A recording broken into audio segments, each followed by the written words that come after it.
Welcome to the Croc Podcast. 10, 9, 8, 7, 6, 5, 4, 3, 2, 1. Here is your host, Dr. E. Howdy, Croc Nation. Dr. Tommy and Ellie here with you with another Croc Podcast. On my right, in the computer world, in the internet, if I were to dive through my screen, I would be grabbing the neck of young, handsome, my bestie, my partner in crime, Angel Santana. Have faith, let it begin. Angel, can you see me through the computer world? I'm telling you, I think we have learned that we have aged like fine wine in the computer world, but as you put it best, we have the greatest faces for podcasting, not for video. Yep, well, I have a perfect face for radio and podcasting for sure. But if you think about it, so the new Tron is coming out for all our science fiction friends. So the old Tron is that we get scooped up into the game world, and in the new one, the game world gets scooped up into our world. So this is kind of what we do in podcasting.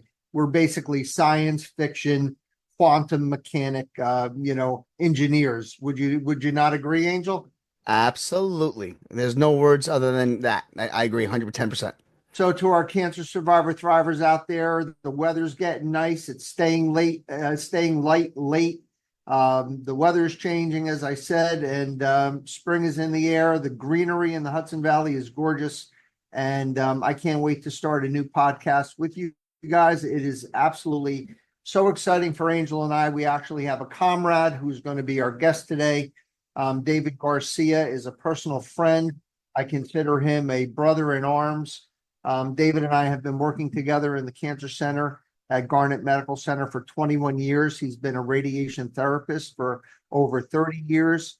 There are so many different ways to describe David, but I'll see what I could do to embarrass him and do the best I can to give him all of the great adjectives that he deserves. So the first thing I think about David is family.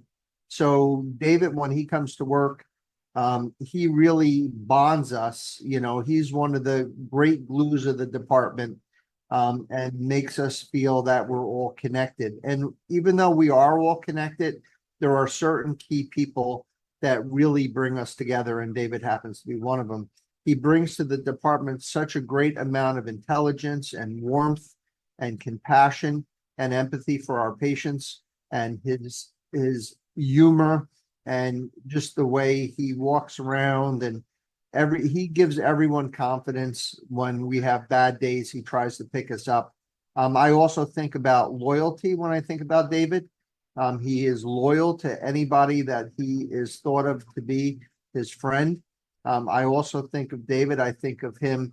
I think of the word service.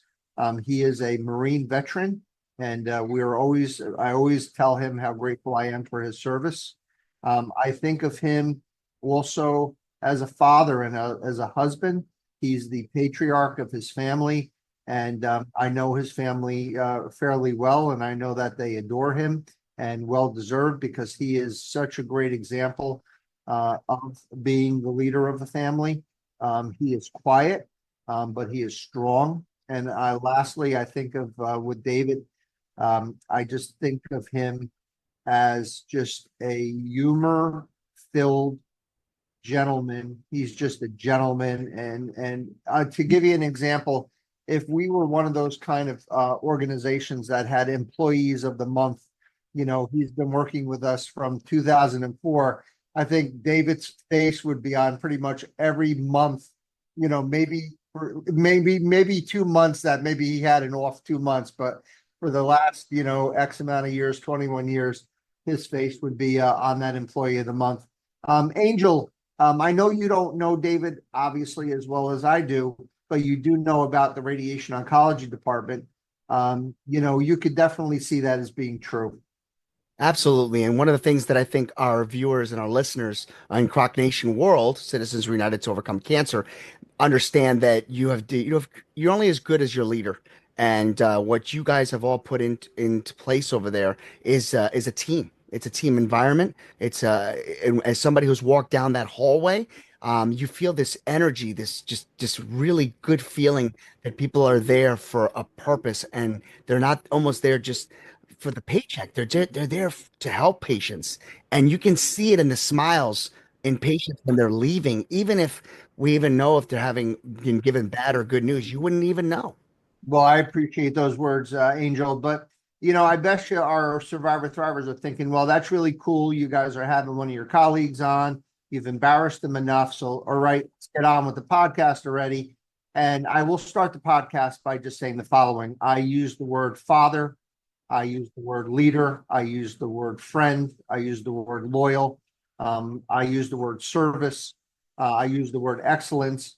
But there are two words that I didn't use, and that's the reason why we have David on today, and that's survivor thriver. So, David, having being at one end of the accelerator for over 30 years, goes to his doctor. They draw a PSA level. It's a bit on the high side. They do some testing, they do a biopsy, and they walk into the room and they have to tell a cancer provider that they have cancer. Furthermore, David has to take that information and he has to break it to his family. Furthermore, David then has to make a great decision on what to do. And furthermore, he decides to have his treatment with us. So the purpose of today's podcast is really for our cancer providers out there. We are not vulnerable. I'm sorry, we are not invulnerable, to getting sick. We are not invulnerable to actually getting the disease that we fight against on a daily basis. And today's podcast is about how a cancer provider has to change roles and how that change affected him and affected those around him. So, Angel, let's welcome David Garcia. How's everybody?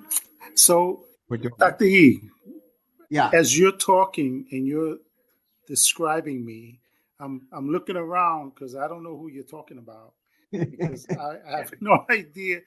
Everything you said is like, sounds pretty good. I said I wish I knew who this guy was.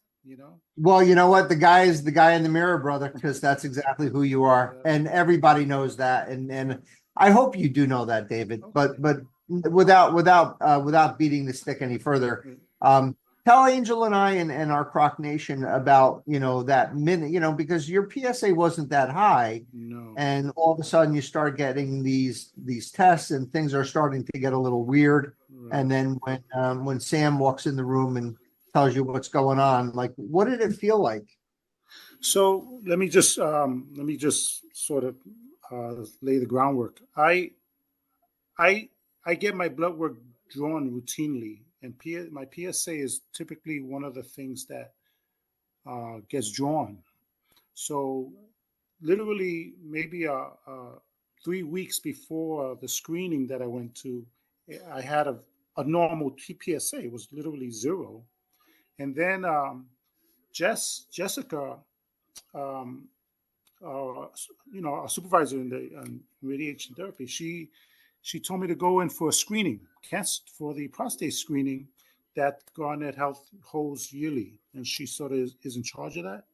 So I went. I took they did my blood work, and oddly, my PSA level went from 0 to like 10.7 within a matter of weeks, which was kind of odd. So, of course, Dr. Oborbi was obligated to further do research. And so he ordered an MRI, which showed nodules within the prostate. And then when I went back to see him, because he was going to do the biopsy, he said to also draw another PSA, which I did. And the day that I went to talk to him about the biopsy, my PSA levels were back to normal. So that was kind of odd, I thought. Anyway, but the biopsy showed that there was cancer cells in the nodules. And so I think that's when I spoke to you, Dr. E. Yep. And so And then when I went back to see Dr. Borby, he sat down, he said, based on the biopsy, you have early stage prostate cancer, you know? So what went through my mind? I sat there and I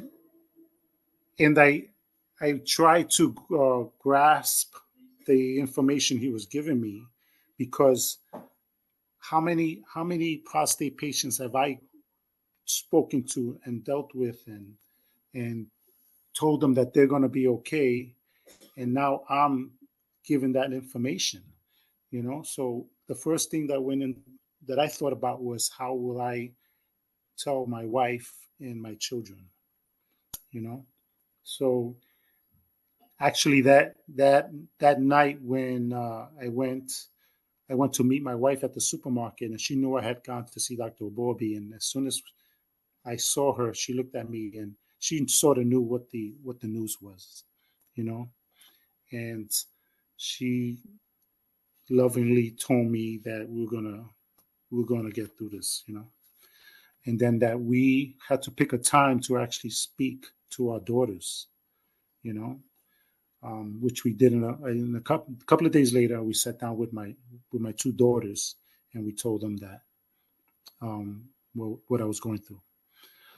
And of course, because they don't know a lot of the cancer and treatments, they immediately thought that I was going into hospice. So, Yeah. so I had to explain to them that I'm going to be around for a little while longer. So a lot of tears were shed, and they're still very concerned though, Yeah. So yeah, so that's how it went down. David, when as somebody who has taken care of, I want to say probably over 1,000 prostate cancer patients in your career, did that act in your favor? Did that help you sort of just think, hey, this is just something that men get, and there's treatments, and I have the ability to beat this? Did you have that confidence, or because now it was you? Was there the panic that all survivor thrivers go through? Well, I'll be honest with you. I was never in any time panicked. I've always had a peace about it, because my number one, my dad also had prostate cancer, so I always thought in the back of my mind that this is a possibility because he went through radiation therapy, maybe about 15, almost 20 years ago. So there was always that lingering thought that this is something I may have to deal with, So, and like you had just mentioned, because I had worked with prostate cancer patients, I always had a peace that if I was to get diagnosed with this, that I would deal with it, the way I needed to deal with it, and things will be okay, So that's Angel, that's important, because like I said, I think that a lot of cancer providers might go the other route, but David felt very confident, and that's good. That's exactly what I was hoping to hear, but wanted to hear it from you. David, when it came to now the decision-making process, I mean, you had a cancer that could have gone many different ways. There were many different ways to skinning that cat, so to speak. And you were listening to all those different options. What would you say to men that are going through the process now of trying to make that decision? Not that what your decision would be their decision, but what were some of the thoughts going through your mind? Well, I would tell, and it's funny that you would say that, because as I was going through the treatments, I was also treating a gentleman that had almost my same diagnosis. Numbers were the same as mine, and he was not dealing well with it, because I think the quality of life was was a little worse for him because he had, for some reason, he went the route of a prostatectomy. And I always wondered why he did that, because his numbers and my numbers were virtually the same. Mhm. And so he was angry about everything because of what was going on, what he was going through, the quality of life he was having, because of the problems that came associated with his surgeries, So I got a chance to actually speak with him and explain to him what to expect, and why he was experiencing some of the things he was, And I think basically he was just angry about what was going on with him, and he just needed. And I guess hearing me talk about um, what the things to expect gave him a lot of comfort, and so um, he calmed down, and he was able to go through his treatments in a much better place. I'm going to suspect, and then you tell me if I'm right or wrong, that this will actually strengthen your ability to be a cancer provider. I think that this is going to give you a perspective that, we all talk to cancer patients every day, and, we try to give them support, but it's not from the position of walking in their shoes. You walked in their shoes. Do you believe that that will also empower you to give you a stronger bond with your patients? Absolutely. I mean, even now, because I'm I'm I'm seeing it from the other end. You know, Yeah. um, I don't think any of the therapists have ever been in the actual room when the machine's on. Yeah. Yeah. So as because as you're laying on that table, you have nothing. You can do nothing but think about what's going on. And you're thinking about your life. You're thinking about your family. You're thinking about a lot of things going through your head as that beam is going around you and treating you. And one of the things that I'm thinking about was, you know, is this actually going to work? Yeah. And I'm sure many patients think the same thing. Is all this worth it, or, because, you know, the side effects can be very harsh, Yeah. and That's actually a really good segue, because just to let our Croc Nation, our Survivor Thrivers know, David really worked right through treatment. So, he had to, fill his bladder and do all the things that was necessary to be prepared. And then he would be, I guess, the first or second patient that we would treat. And then he would go do what he had to do, put on his clothes, and then he turned, transitioned roles. Tell us about how that was like to come in, have to prep and prepare for your treatments, and then switch roles to become a provider again. Yeah, well, Kind it's of a funny because Superman. It's like a Superman Clark Kent existence. yeah, Yeah. yeah, it's funny because we as therapists, we're telling the patients, and we're always telling them, fill your bladder, fill your bladder. Yeah. You have to drink anywhere 24 to 32 ounces of water, but you don't know what that actually feels like, walking around with 32 ounces of water in your bladder. Yeah. And then having to also have a bowel movement and have be empty.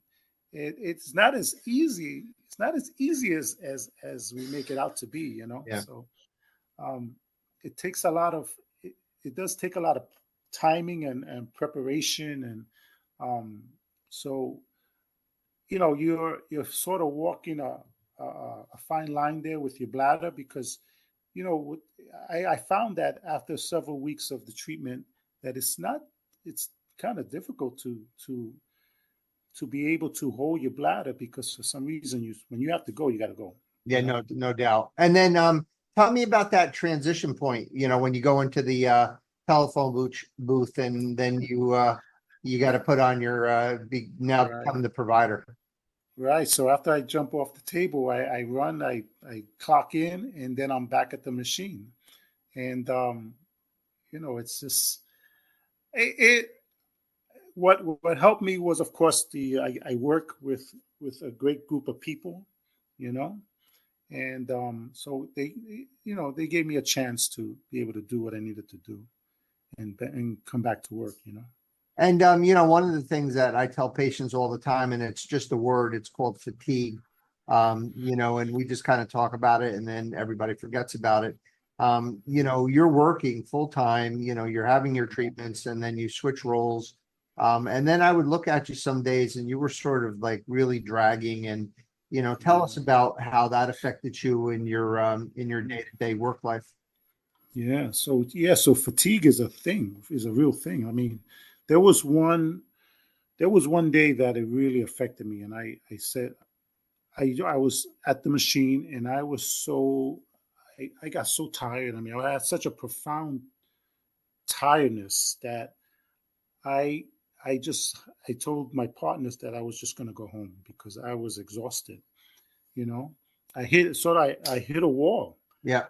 and so I came home and I crawled into bed. I must have slept for about 4 hours, you know, and I worried. I got my wife was really worried about me, because I got up. I think I ate something, and I went back to bed. I took the next day off, and um, yeah, it's a fatigue it hit me hard that one couple of days, that 1 week actually, um, because I think it was up my third week into the treatments. Yeah, and that really gave you a perspective, right? Something as seems as innocuous as just being tired. And now when your patients tell you every day how tired they are, you Yeah. felt it. You Oh yeah. you traveled down that road. So Mhm. again, hats off to you.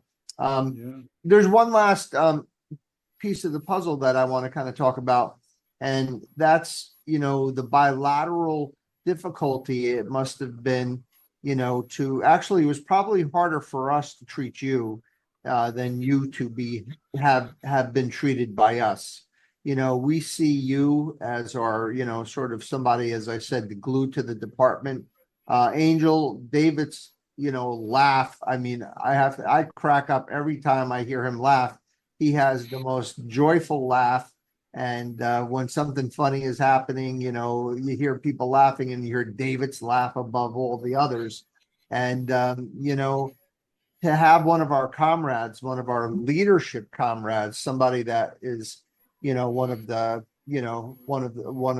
elders, right? The elders of the church, right? The elders of the department, Mhm. take a hit, it hits us all very profoundly.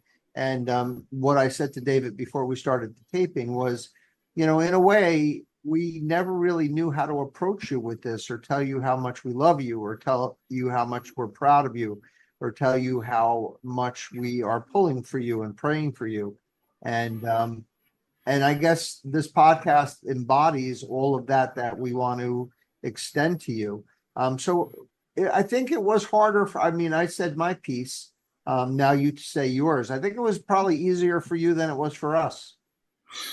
Yeah. I mean, I guess it was. I mean, I know that I remember when we sat down and we spoke about how we're going to approach this, and you suggested that I go downtown to the city, and you know, and I'm like, would why would E send me to the city, you know? And I know, and I think later on you told me you just, and I guess it comes out of your relationship with me, your love for for our friendship, that you just wanted to protect my privacy, and I really appreciate that sentiment, you know. But I mean, there was never a question in my mind about where I would go, So because I view our department as an extension of my family because of how much time we spent together, you know. So it was, and I have seen the quality of work that we do here. I've seen the compassion and I've seen how we go the extra mile for our patients. So where else would I go? That's so cute. So cute. Angel, you always get the last word. I mean, here's a hero, right? Here's one of our brothers in arms, and just what a great story. And I'm so glad we had a chance to tell it. Your thoughts?